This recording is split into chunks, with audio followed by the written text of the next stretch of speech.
It's a very positive thing for us because I have had such a,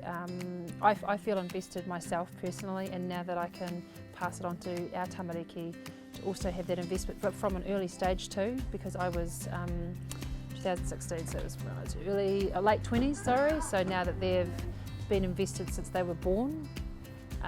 it's a massive, massive investment savings for them from such a young age. I believe that if they have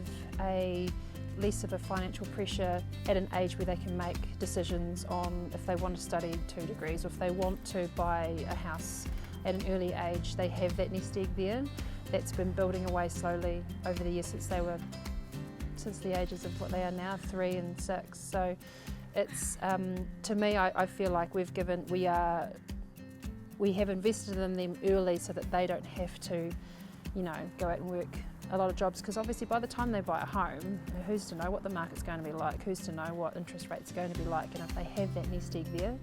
it's a great start for them. I would recommend Whai Rawa to other whānau and other families, purely because it may seem like something, oh, we'll worry about it later, but if you actually get onto it sooner, it's quite beneficial down the track. And it's quite simple to set up. Like, sometimes the enrolment process may seem like a barrier, but once you actually fill it out once, you can fill it out for other whānau as well. But it is certainly easy once you've actually set it all up.